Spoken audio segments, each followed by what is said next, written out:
নমস্কার, দেখছেন কলকাতা টিভি, সঙ্গে রয়েছে অনন্যা। শুরু করছে সংবাদ সারাদিন। ভাতার উপর অন্তর্বর্তীকালীন স্থগিতাদেশ। হাইকোর্টের গ্রুপ সি ও গ্রুপ ডি কর্মীদের ভাতা দেওয়ার সিদ্ধান্তে স্থগিতাদেশ। 26শে সেপ্টেম্বর পর্যন্ত অন্তর্বর্তী স্থগিতাদেশ। সব পক্ষকে হলফনামা জমা দেওয়ার নির্দেশ। 6 সপ্তাহ পর মামলার পরবর্তী শুনানি। আইনজীবী ফিরদৌস শামীম তিনি ঠিক কি বলছেন শুনুন।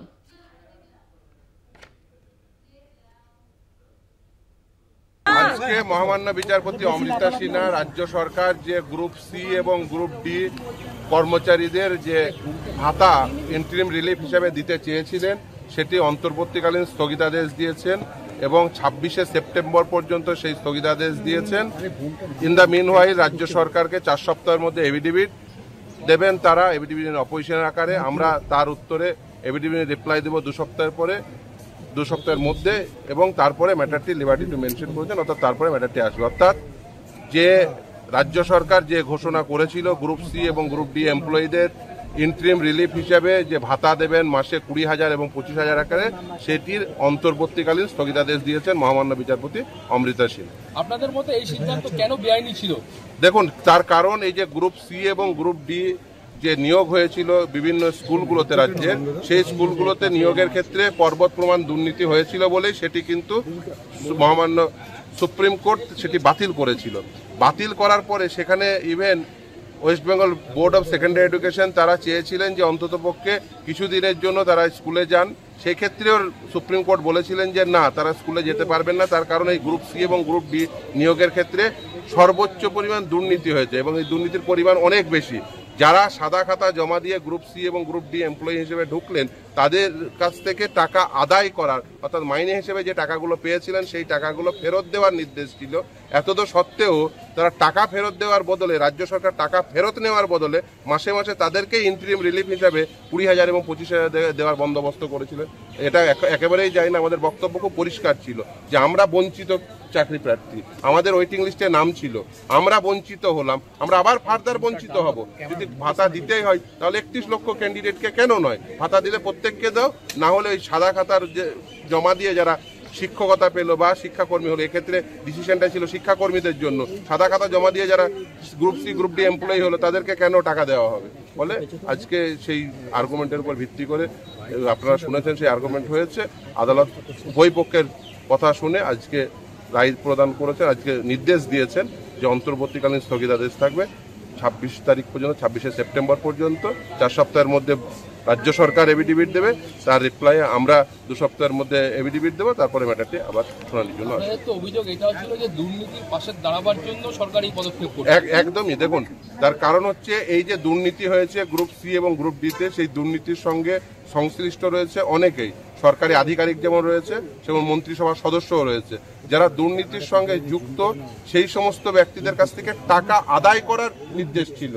রাজ্য সরকার এখনো পর্যন্ত কোনো টাকা আদায় করার কোনো প্রকার পদক্ষেপ নেয়নি। এবং শুধু তাই নয়, আমি আর্গুমেন্টের সময় দেখিয়েছিলাম যে কিভাবে টাকা আদায় করতে হবে, সেটাও কিন্তু মহামান্য কলকাতা হাইকোর্ট মহামান্য বিচারপতি দেবাংশু বসাকের ডিভিশন বেঞ্চ সে কথা বলেছিলেন। সেখানে তখন বলেছিলেন যে ডিস্ট্রিক্ট ম্যাজিস্ট্রেটের উপর নির্দেশ ছিল ল্যান্ড রেভিনিউ আকারে সেই টাকাগুলো আদায় করতে হবে, কিন্তু এখনো পর্যন্ত কোনো প্রকার পদক্ষেপ আমরা দেখিনি।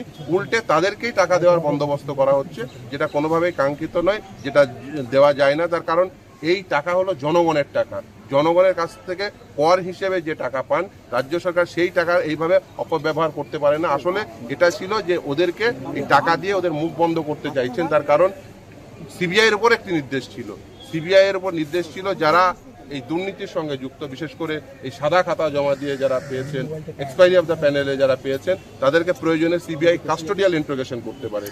আগে এরা পয়সার বিনিময়ে চাকরি পেয়েছেন, তারপরে এদের কাস্টোডিয়াল ইন্ট্রোগেশন যদি হয় তাহলে এরা মুখ খুলতে পারে, তাহলে আরও অনেকের নাম আসতে পারে। এদের মুখ বন্ধ করানোর জন্য ঘুরপথে টাকা দেওয়ার বন্দোবস্ত। আরেকবার যদি বলেন যে আজকের এই নির্দেশের ফলে কি কি ঘটতে চলেছে বা সরকার কি করতে পারবে? সরকার একদমই যে গ্রুপ সি এবং গ্রুপ ডি এমপ্লয়ীদের, যারা গ্রুপ সি গ্রুপ ডি শিক্ষাকর্মী ছিলেন, তাদেরকে ওই যে ভাতা দেওয়ার যে ডিসিশন নিয়েছিলেন মাসে 20,000 এবং 25,000, সেই ভাতা তারা দিতে পারবেন না। ক্ষেত্রে অন্তর্বর্তীকালীন স্থগিতাদেশ দিলেন মহামান্য বিচারপতি অমৃতা সিনহা।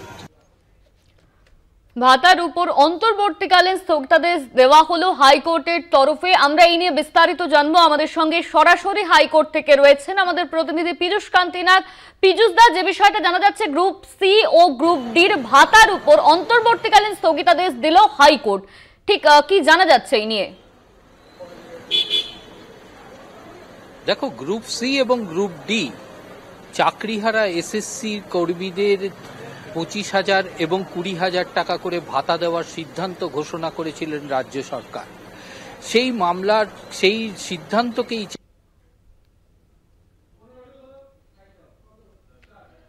মন্তব্য করেছিলেন যে ঘরে বসিয়ে বসিয়ে এই ভাতা দেওয়ার প্রেক্ষিতে রাজ্য সরকার তাদের কাছ থেকে কি পাবে। তখন কিন্তু বোঝা গেছিল এই মামলার গতিপথ কোন দিকে যেতে চলেছে, এবং রাজ্যের পক্ষ থেকে তখন এই মামলাকারীদের যে আবেদনের প্রেক্ষিতে তাদের দাবি করে রাজ্যের পক্ষ থেকে সওয়ালে পরিষ্কার জানানো হয় যে কলকাতা হাইকোর্টে এই মামলা নেওয়ার কোনো গ্রহণযোগ্যতা নেই।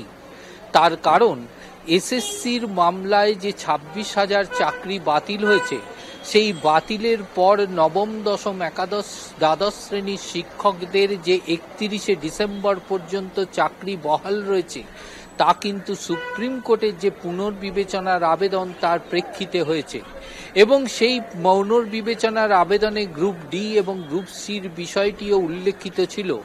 যদিও গ্রুপ ডি এবং গ্রুপ সির বিষয়টিতে কোনো রকম কর্ণপাত করেননি, তাহলে রাজ্যের দাবি ছিল এক্ষেত্রে এই ধরনের আবেদন করতে গেলে সুপ্রিম কোর্টেই করতে হবে, যেহেতু সুপ্রিম কোর্টে পুনর্বিবেচনার আবেদনটি এখনো পর্যন্ত বিচারাধীন অবস্থায় রয়েছে।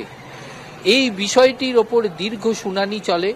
পাশাপাশি আবেদনকারীদের দাবি ছিল যে রাজ্যের পক্ষ থেকে যে ভাতা দেওয়া হচ্ছে, সেই ভাতাটি সম্পূর্ণভাবে সাধারণ মানুষের ট্যাক্সের পয়সায়, এবং সুপ্রিম কোর্টের নির্দেশে যে যারা চাকরি হারিয়েছেন, অর্থাৎ যাদের গ্রুপ ডি এবং গ্রুপ সি পদে সুপ্রিম কোর্ট রায় দিতে গিয়ে বলেছেন সব থেকে বেশি অনিয়ম দেখা গেছে গ্রুপ ডি এবং গ্রুপ সি নিয়োগের ক্ষেত্রে। অর্থাৎ সুপ্রিম কোর্টের নির্দেশে যাদের চাকরি গেছে তাদেরকে পুনরায় ভাতা দিয়ে সরকার যে সিদ্ধান্ত গ্রহণ করেছে, তা মানুষের ট্যাক্সের টাকার নয় হচ্ছে বলে দাবি করা হয় আদালতের কাছে। বিচারপতি অমৃতা সিনহা দীর্ঘ শুনানির পর আজ নির্দেশ জারি করেছেন যে 26শে সেপ্টেম্বর বা এই মামলার শুনানি নিষ্পত্তি হওয়া পর্যন্ত এই অন্তর্বর্তীকালীন স্থগিত যে সিদ্ধান্ত গ্রুপ সি দের 25,000 এবং গ্রুপ ডি দের 20,000 ভাতা দেওয়ার যে সিদ্ধান্ত, তার উপরে পরবর্তীকালীন স্থগিতাদেশ বজায় থাকবে। পাশাপাশি এই আবেদনের শুনানি কিন্তু চলবে। তার জন্য রাজ্য সরকারকে এই সম্পর্কিত এই আবেদনের ভিত্তিতে তাদের যা বক্তব্য, সেই বক্তব্য জানাবার জন্য হলফনামা জমা দেওয়ার নির্দেশ দিয়েছেন বিচারপতি, এবং তার 4 সপ্তাহের মধ্যে হলফনামা জমা দিতে হবে, এবং তার জবাবি হলফনামা জমা দেবে আবেদনকারীরা আরও 2 সপ্তাহের মধ্যে। অর্থাৎ 6 সপ্তাহ পরে এই মামলার পুনরায় শুনানি হবে। আপাতত 26শে সেপ্টেম্বর বা মামলার নিষ্পত্তি না হওয়া পর্যন্ত এই অন্তর্বর্তীকালীন স্থগিতাদেশ বজায় থাকবে। মূলত আবেদনকারীদের প্রাথমিক দাবি ছিল যে এই মামলার শুনানি বিস্তারিতভাবে গ্রহণ করুক কলকাতা হাইকোর্ট। শুনানি চলাকালীন আপাতত এই যে সিদ্ধান্ত, সরকারি সিদ্ধান্ত, তার উপরে অন্তর্বর্তীকালীন স্থগিতাদেশ জারি করুক কলকাতা হাইকোর্ট। যদিও দুটি বিষয়ের ওপর শুনানি হয়েছে, এক অন্তর্বর্তীকালীন স্থগিতাদেশ, দ্বিতীয়ত রাজ্য সরকারের এই মামলার গ্রহণযোগ্যতা নিয়ে। রাজ্য সরকারের গ্রহণযোগ্যতাকে মান্যতা দিলেন না বিচারপতি অমৃতা সিনহা। পাশাপাশি আবেদনকারীদের যে দাবি ছিল যে মামলার মূল শুনানি না হওয়া পর্যন্ত রাজ্যের সিদ্ধান্তের ওপরে অন্তর্বর্তীকালীন স্থগিতাদেশ বজায় রাখা, তাতেই মান্যতা দিলেন বিচারপতি অমৃতা সিনহা। ফলে এই রায়ের ফলে গ্রুপ ডি এবং গ্রুপ সি চাকরিহারাদের ক্ষেত্রে যে রাজ্যের যে বেতন রাজ্যের যে ভাতা দেওয়ার সিদ্ধান্ত, অর্থাৎ গ্রুপ সিদের ক্ষেত্রে 25,000 এবং গ্রুপ ডিদের ক্ষেত্রে 20,000, সেই বিষয়টির ওপরে অন্তর্বর্তীকালীন স্থগিতাদেশ বজায় থাকলো এবং রাজ্যের দেওয়া ভাতা তারা আপাতত এখন পাবেন না। যদিও এই রায়কে চ্যালেঞ্জ জানিয়ে ডিভিশন বেঞ্চে যাওয়ার প্রস্তুতি নিচ্ছে রাজ্য সরকার, এবং ডিভিশন বেঞ্চ যদি এই রায়ের উপর স্থগিতাদেশ দেন তাহলে কিন্তু তাহলে এই ভাতা পাওয়ার সম্ভাবনা আরও পুনরায় উজ্জ্বল হবে। তবে এই কথা কিন্তু পরিষ্কারভাবে বলা যেতে পারে যে এই সিদ্ধান্তের ফলে, যে কলকাতা হাইকোর্টের এই সিদ্ধান্তের ফলে ভাতা দেওয়ার সিদ্ধান্তের ওপরে অন্তর্বর্তীকালীন স্থগিতাদেশ বজায় রইল। ধন্যবাদ পীযূষ দা। সরাসরি হাইকোর্ট থেকে ছিলেন আমাদের প্রতিনিধি পীযূষ কান্তি নাথ।